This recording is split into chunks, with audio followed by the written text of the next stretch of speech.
Good morning, everybody. Welcome back to the Journey to Greatness with David McDonald, the GOAT. Day 105. Happy. I have to say something very inappropriate. Happy New Year's to everyone out there. Hope you all had a really safe night. Joined here today with my brother and co-founder of Marcus Aurelio. I'm here. What's up, everybody? Happy New Year. And we're just gonna get to our routine. We couldn't start the year off, man, without doing, Journey 105. Even though we went to bed extremely late. Yeah, I woke him up, don't I? Yeah. But we are here now, and I was out on the couch in the darkness when he came out solo dodo. Why would you wake up so early? I was waiting for you, brother. All right, let's get started. Hold on, let me get my phone. All right, so if you're joining us for the first time, we're gonna. Is that how we're doing it? Is that the swag? Yeah. The cross-legged chair swag? Yeah. Cross-legged chair swag. So if you're joining us for the first time, we're going to get into our journey, our meditation routine. And if you don't know how to meditate, I usually use it as a time to still my mind, set intention for my day, a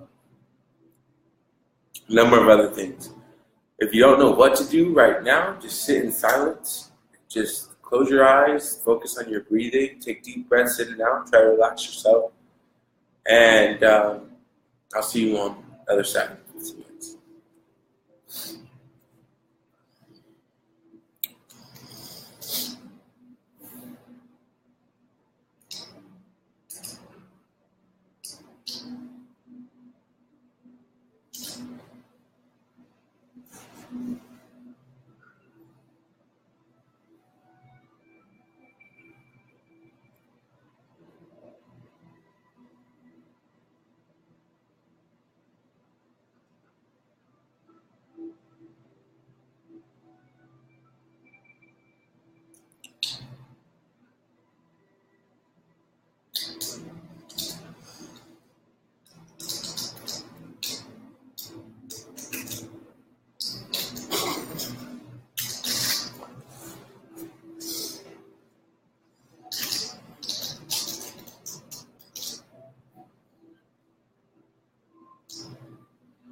Alrighty.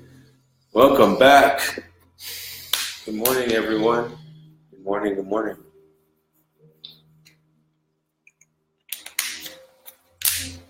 Okay. So you succeeded against my creaky chair sabotage and my beeping coffee maker alarm sabotage. Congratulations. You're a strong No. spirit. The Viking handshake. Good morning, everybody. All right, now we're going to get into our reading session, or reading routine, I should say. And I'm reading the Think and Grow Rich by Napoleon Hill. Beautiful. I am in The Surrender Experiment by Michael Singer, who also wrote Untethered Soul, which I read a while back and loved that. And this is a story of how he got to the point where he was at when he wrote Untethered Soul. And it is fascinating. Beautiful. Saying yes to the universe. Which is a really good book, actually, Untethered. So, hopefully you can enjoy your book, but we'll see you in 15 minutes on the other side.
Okay. Mm. That's great.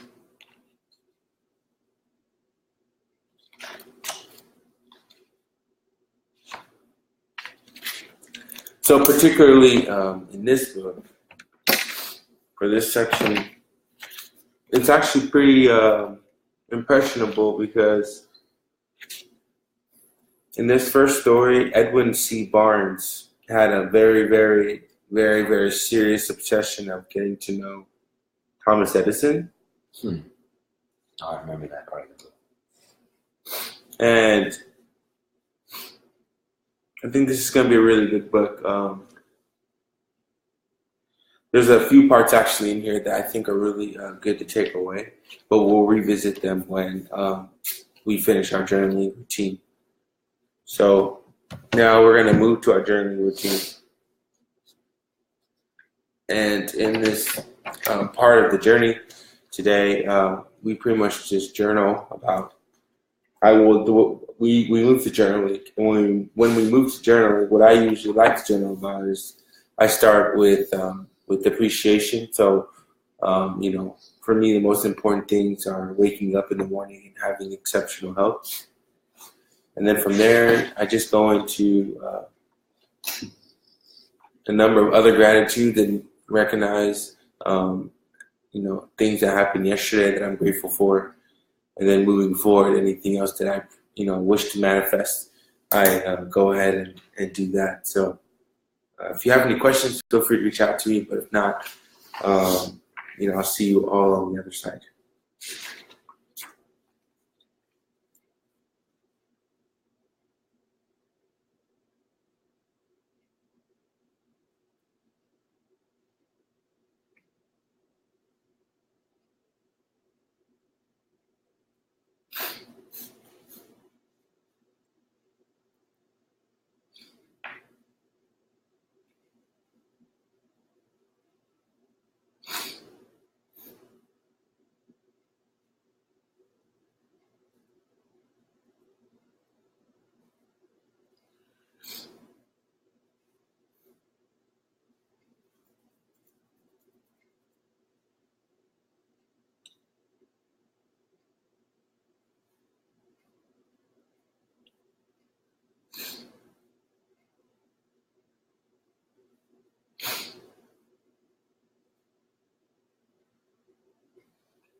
Alrighty.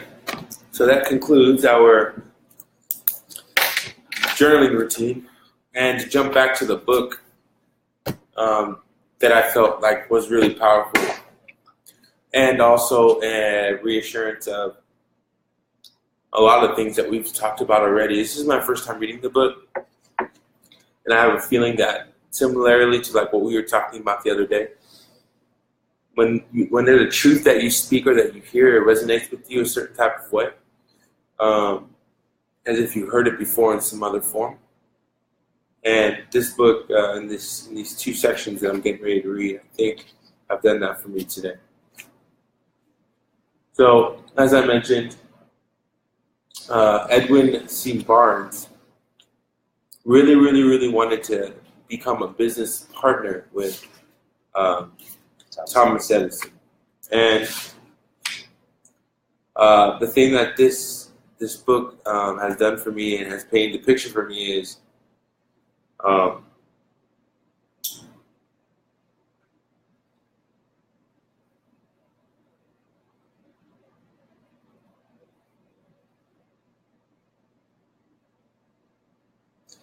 so in the book it says, I had learned from years of experience with men that when man really desires a thing, when a man really desires a thing so deeply that he is willing to stake his entire future on a single turn of the wheel in order to get it, he is sure to win. I gave him the opportunity he asked for because I saw he had made up his mind to stand by until he succeeded. I think that's really important, and it piggybacks on the idea that you can never fail. But the thing that I didn't mention about that, really, because I'm only explaining, like, the thing that I think that this book really did a good job highlighting is that you have to, you really have to have a strong desire for it. And I think we may have spoken about that before, but you have to be able, you have to be, like, your desire has to be so strong that it's like, you're willing to die for it. And we've talked about that actually with the building of the guru and the successful story, where the kid wanted to be successful, and so he was invited out to the water and he was dunked in the water, etc., etc. And so the author continues, psychologists have correctly said that when one is truly ready for a thing, it puts it in appearance. Barnes was ready for a business association with Edison. Moreover, he was determined to remain ready until he got that which he was seeking. He did not say to himself, oh, well, what's the use? I guess I'll change my mind and try for a salesman job. But he did say, I came here to go into business with Edison, and I'll accomplish this end if it takes the remainder of my life. He meant it. What a different story men would have to tell if only they would adopt a definite purpose and stand by that purpose until it had time to become an all-consuming obsession. He continues and he says, when the opportunity came, it appeared in a different form and from a different direction than Barnes had expected. That is one of the tricks of opportunity. It has a sly habit of slipping in the back door, and often it becomes disguised in the form of misfortune or temporary defeat. Perhaps this is why so many fail to recognize opportunity. And so the author continues, good morning, Mr. Hopkins. So then the author continues to say, Edison came up with this machine, and Edwin Barnes came up with a way to sell his machine, and then pretty much on a linear parallel, they were aligned, and then so they were now officially business partners. I think that's a really big deal, actually. because again, when you're living a life, it's a lot more easier to recognize opportunity when you're living consciously and you're living in a space of ultimate desire, things that you want. You know what you want. It's pretty clear. It's defined. And I think with this, it describes that you have to have a burning desire. I mean, that's a big thing, and you'll hear a lot of speakers talk about that also. That you have to have a burning desire within about whatever it is that you wish to achieve, and to cross-reference that again, just to make sure it's not only material things, but those are character attributes that you can change. If there's something like if there's a medicine that you've needed to survive for all your life, there's self-healing and self-conditioning mental practices that you can go through that can help you transition into a higher understanding of yourself and ultimately dismissing any medication or prognosis that you've been blessed with over the last years of your life. But with that, you can think yourself into healing, and you can think yourself into riches. So it's a beautiful phenomenon. But I think it's one to pay close attention to.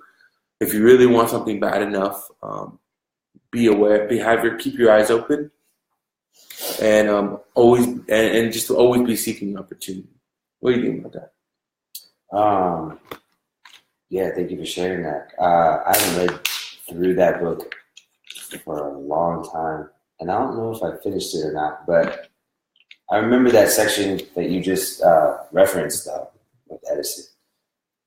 And Napoleon Hill, and like every work that I've ever seen that he released, this his wording is definiteness of purpose, definiteness of purpose. And I have a friend and older brother that's dropped dimes on me since I met him, and he said like the seeking your own personal why is extremely important, and I feel like it's just a different version of that same the same concept, And then my friend mentioned like a big why and a little why. The big why is sort of like the legacy why, like why are you doing what you want to do, and what are you leaving as an imprint on the planet, after your demise, like live on through that big why, right? And the little whys are like the smaller goals in between. Not insignificant, but smaller in the terms of like their temporary in their lifespan. But as far as the definiteness of purpose for this gentleman, what came up for me while you were reading is that the power of making a definite decision on what you want, and not just the material, but the immaterial of who you want to be, what you want to feel like. I think, especially this past year, what does the experience I want feel like has been more in my meditations than like, what is the thing that I want? Right. Because I have a limited perspective on things. I have a human perspective on things that relies on evidence of things I've already experienced before to draw up my imagination. Yes, I can imagine things I've never seen. I have dreams where that happens, and so on and so forth. But I construct my wants as Marcus from things I've already experienced. The universe is vast. There's infinite possibilities and infinite space and time. And so it's quite possible that this thing that I want could arrive in a different and much more fantastic way than what I can personally imagine at this moment. That's super important for me personally to remember, because I get very attached to the idea of what I wanted and what it looks like and everything like that. I felt like that was an attribute of power, because I'm very sure this is what it looks like. But in some cases, that may be true, but in others, I may be constricting down the universe's ability, funneling it down to a very tiny point, what it can provide for me, as it's listening to me expressing, internally what I want to be or what I want to experience. So, long story short, I focus now more on the feeling that a definite purpose in my spirit feels like, so that when it shows up as a different medium, right, something that I may not have expected if I just had a restricted view of what that blessing needs to look like, it resonates immediately. I'm like, oh, that's crazy. There it is. That person you meet, you know, as you go out on New Year's Eve that you have a 4-hour conversation with or whatever, it's like the resonance that you feel in the experiencing of that moment, or when somebody says something, or you read a dialogue on a sign, or somebody hands you a business card, or fill in the blank of the infinite, right? It's like, oh snap, there it is. You know, you may not recall it right away, but if you have that definite purpose, you're like sending out a sonar wave out in the universe constantly. You know? Or when I talk to other artists about releasing material, I always reference a lighthouse metaphor.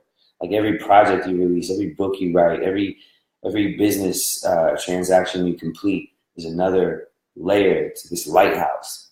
And the more you produce and provide as a service to the universe, the taller that lighthouse gets, and the more people can see that light spinning in the dark, you know, and can find you.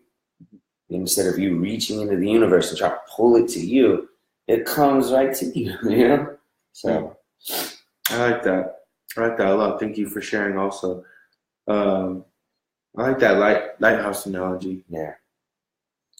A lot. And I think I couldn't agree more. I think, you know, when you have a dream, or you have a really strong, passionate desire to achieve whatever it is, or obtain whatever it is that you wish, keeping your mind open to the infinite possibilities, to the unknown, essentially, and really, really just being at peace with that idea mentally, I think is a big deal, rather than, you know, okay, you know, I want to receive X by doing X, versus I feel I have received X already, and so there it is, and therefore it is, you know, and that's really it. The how doesn't necessarily matter in terms of, you know, how it really shows up, because when you start getting really, really, really, really, really, really specific on how it needs to show up, it may take a year for the universe to compile everything together to make that formula, that equation successful, versus leaving infinite space. Now you allow the universe to do it within hours, within minutes, within, you know, days. And that's just, I think, a figurative way to look at it, because, you know, really there's infinite space. So for us to even narrow it down to something as specific as that would almost be hypocrisy. But, you know, it's just a way to think of, you know, how to move in that direction and allow the universe to work its power. So that's beautiful. Was there anything in your book, Marcus, that you feel like really stood out for you that you'd like to mention? Yeah. It's hard to provide the context without, like, you know, this much of the book being read by somebody, but towards the end of a chapter in The Surrender Experiment by Michael Singer, there's this chapter called Following the Invisible into the Unknown. Following the Invisible into the Unknown. And the closing paragraph of The Surrender Experiment in this chapter kind of describes, it's gotten to the point in his story where he's describing what the surrender experiment, that he came to call it, what that actually is about. And he says, after explaining some circumstances that were going on, he said, by that stage of my growth, I could see that the practice of surrender was actually done in two very distinct steps. First, you let go of the personal reactions of like and dislike that form inside your mind and in your heart. Imagine a scenario where you meet somebody and they rub you the wrong way. I'll just pick that one. Mm-hmm. And it's like, I like this person. Your instinct is to just, you know, discard the experience and go somewhere else. What would it be like if you noticed that feeling, but chose to instead continue noticing it while continuing to interact? Mm-hmm. So, let go of the personal reactions of like and dislike that form inside your mind and heart. And second, with the resultant sense of clarity, you simply look to see what is being asked of you by the situation unfolding in front of you. So you You notice of like or dislike, attachment or resistance. You notice it. And by noticing it, you create space.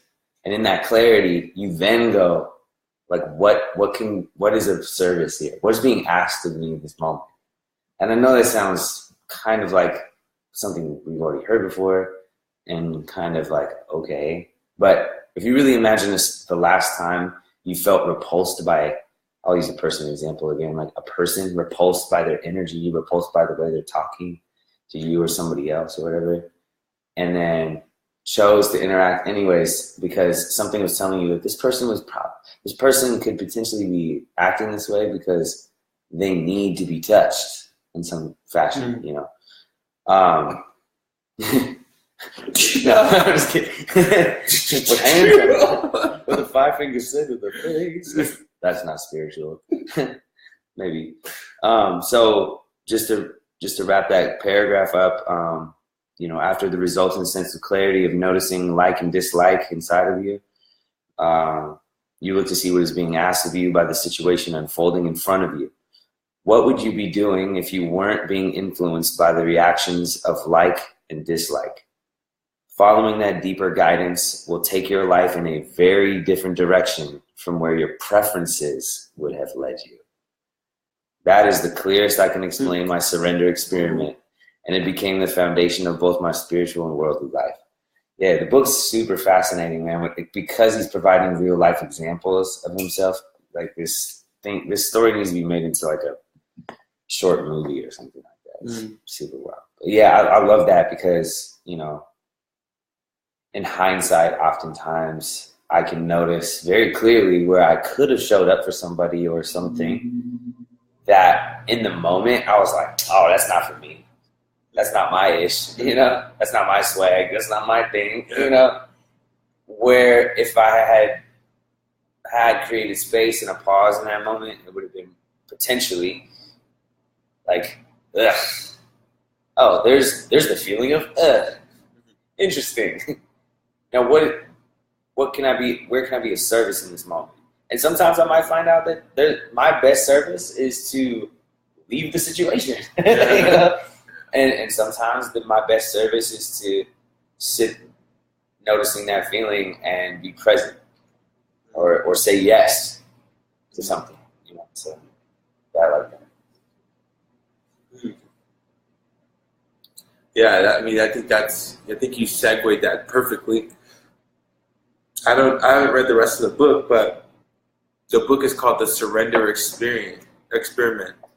And I'll post that inside of the Journey to Greatness page. But Untethered Soul was this previous book, which is awesome. Also, so what's really interesting about that and what you just said is, I don't know how much it has to do with it, but what comes up is like you're surrendering. You're surrendering everything that you have been taught and taking a neutral perspective. So, if you experience something and you say that's frustrating, then now what you've just done, just similarly to like when you journal, is you materialize that frustrating event. And so now you're calling life to it. Now you're giving it life. And that's usually something that's associated with pride, or excuse me, not pride, with ego. And so when you get to a point where something happens, like Marcus was saying, and you just are able to identify it, the way that you label that event or that experience that you're having can totally lead to either A, a really, really positive post-experience, or B, anything else. And so I think it's really important that when you experience something where you say, oh man, that's so frustrating, that you, just like you would live a life of desirability and or passion to execute or to accomplish certain things, to hold a positive mindset regarding, whatever it is that you wish to achieve, that when things along the road cross your path, and show up as frustrating or annoying or stupid or whatever whatever it may be in terms of a negative perspective, that the better you are at holding a neutral ground, the easier I think it will be for you to recognize how that challenge or that obstacle is helping you achieve your goal. Which ironically ties back into what Napoleon Hill just talked about. Opportunities usually show up in the form of tragedy or despair. So that's kind of interesting, actually, how that all loops back into. Tragedy can create space too. Like tragedy is like a cosmic slap in the face sometimes that individuals need. Pause. That it just provides a moment of pause because of the shock value. Death, loss of revenue, or at least it seems like that, but it's just making space potentially for a much larger experience. I'm not saying that, death is an easy transition into that perspective, you know, but, death can teach you a lot, around you or through you, whatever you're experiencing, or an illness can create so much space to appreciate life if you desire to translate it that way, It can also allow a moment of, allowing your feelings to express themselves, like the victim mentality that will oftentimes show up, or whatever you allow to run its course, kind of like the tide. But a lot of those tragedy experiences, like he's describing that, show up to make space, it seems like, to allow something greater to fill in the void, and push the boundaries and the walls out farther. Because if you got just enough to get by, what's the point? Or you know what I mean, you probably have some level of satisfiedness going through you, and it's like, if you have any kind of lingering comfort, but you want to grow, man, I don't know how it works. The universe will just go, oh, comfort, huh? And then for a minute, if you're not like aware of how that works, it can be like, whoa, hey, I asked for your help. It's like you ask a friend to come help you do, a house project, and he brings a hammer and starts hammering holes in the walls. And like, hey, but, fixing the light. Yeah, what are you doing? But yeah, I kind of lost the train of thought on that from totally, showing up as tragedy. It could show up as tragedy or disaster. At least perception-wise, it seems like that at first. Create space. Make space, yeah. That's a dope concept to just like discuss, and you're like, yeah, because you're looking at like times when deals were transitioning, and if you were just looking in just short term, you'd be like, yo, this is like out of control right now. But if you look at it, in hindsight 2020, it's like, man, that was so necessary for that to happen in order for all these other opportunities to open up. For this one to crush, like everything else was allowed to open up and show up, But in the moment, man, sometimes it can get frustrating. I have a short-term memory sometimes in that moment where I get caught in the loop, the thought loop of like, this is happening right now, but it can't be happening right now, and I need it to be like this way. This is happening, but I need it to be like this way. I'll definitely say morning meditation helps you maintain a state of mind during the day that isn't like that. Yeah. And then even like getting back to the gratitude of the foundation of building, like I feel that when you're going through that experience right then and it's super crazy, the reason why most people fold is because there's a lot. Pause. All the way, Bob. I don't know why people fold. I don't know why people fold. I don't know why people fold. Thumbs up, thumbs up, thumbs up. Thumbs up, thumbs up. I don't know why people fold, but on that one. But I will say, the book says that most people would just give up. Like when they try something and they don't succeed at it, most people would just give up. Yeah.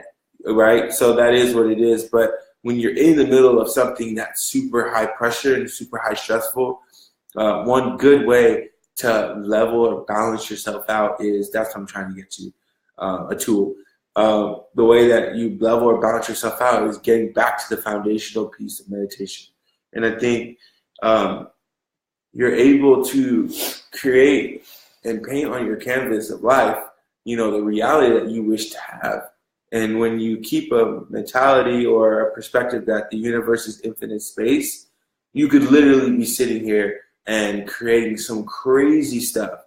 Now, which brings up a very interesting point. Some people use their powers for evil. And some people and then everybody else uses their powers for good. And then there's a large majority of people who don't even realize what they're doing to themselves. And there could be an infinite amount of other things that, exist that I just mentally can't fathom at this time in my life. So it's really important to just be really mindful and considerate of other people when you're manifesting and when you are creating a reality for yourself. But it's, it's kind of like attractive people, or the ability to attract people. Like this is something I thought about maybe 5 years ago. It hasn't always been the easiest thing, but for a man to attract a woman and for a woman to attract a man, I think is a blessing.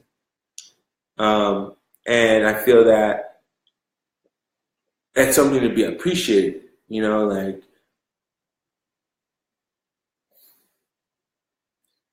and it happens like so often, that exchange of like energy, interests, that like I don't know, I can't speak for everybody else, but for me, it's like it happens so often when you have this exchange of energy, of interest, whatever interest that is, to each his own. But at the end of the day, it's like that's a blessing. And so it's like if you execute on that in a physical way, if you execute on that in a spiritual way, whatever it may be mindful of how you do it, because you don't want to abuse your blessings. You know what I mean? Like, and it's a really like walking through the thirst trap.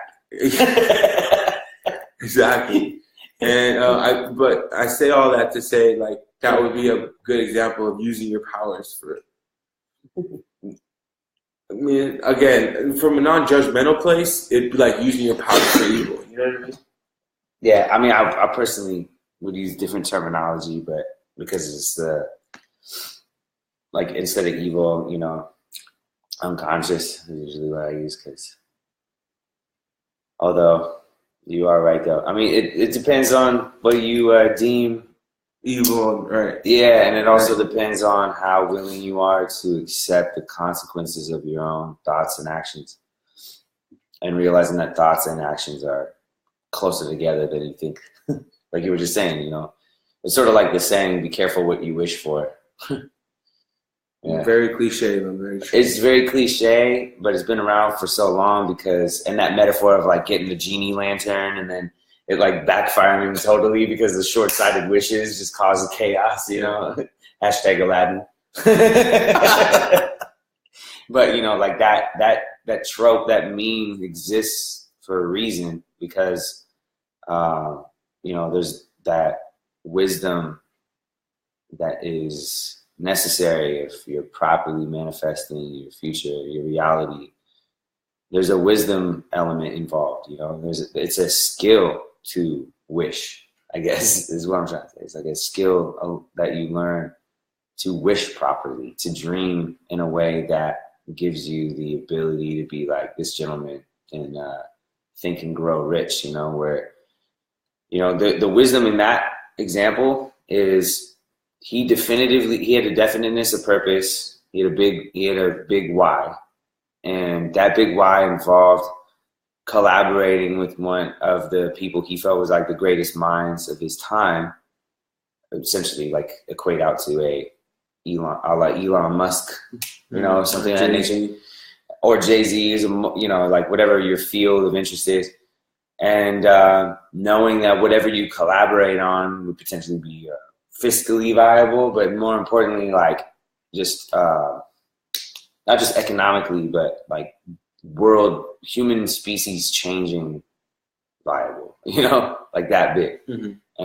And you know, there was obviously a characteristic of that dream, that wish that this gentleman had to, if I remember the story correctly, to connect with this other individual entity or energy that this entity represented as Edison. And the explosion of those two forces meeting, his will with this person's perceived like genius and all that stuff, was going to recreate the earth. And I'm looking at these Edison bulbs, is what they're called, outside on this porch in this beautiful tree house we're in. And I'm looking at Edison bulbs. So that's interesting. Yeah. You know, and it's 2018. And what year was that?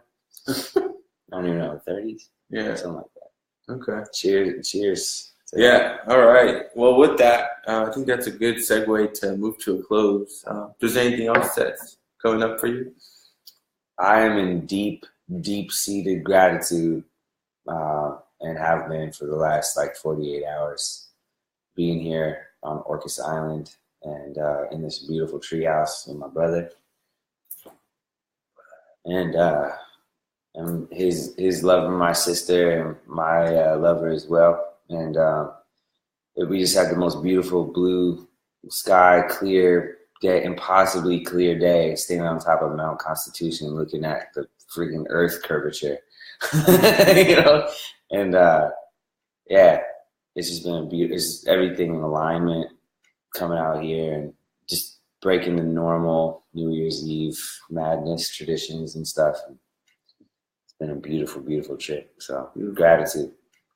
Awesome. Coming back to gratitude, which was the focus of discussion yesterday. So all of you, I love you guys so much. Happy 2018. Prayer hands. Happy 2018. The world is yours. So I'm very, very, very interested to see how far you take it and how much you take from it. For the sake of New Year's resolutions, I would say my New Year's resolution is to become even more self-aware of who I am and my greatest and highest self. And I wish to continue building, obviously, a community that transcends into awareness and growth. You're off to a good start. That's what I'm sitting here. You at least got one. That's all that matters. One person to change the world. And you got all the homies showing up on here. That's awesome. And so, you know, from that standpoint, I wish everyone, you know, stay dedicated to your resolution if that's what you decide to do. Yeah. And if not, just continue, you know, destroying each day as you go through it in a positive way, of course, and, you know, making the most of it. So, your resolution before we tag off? Resolution? My resolution, I have some other things too, but it would be a lengthy discussion. My resolution, for purposes of this conversation, is to remember for 365 more days that this New Year's resolution practice that we all kind of have culturally is it's like a big version of the daily.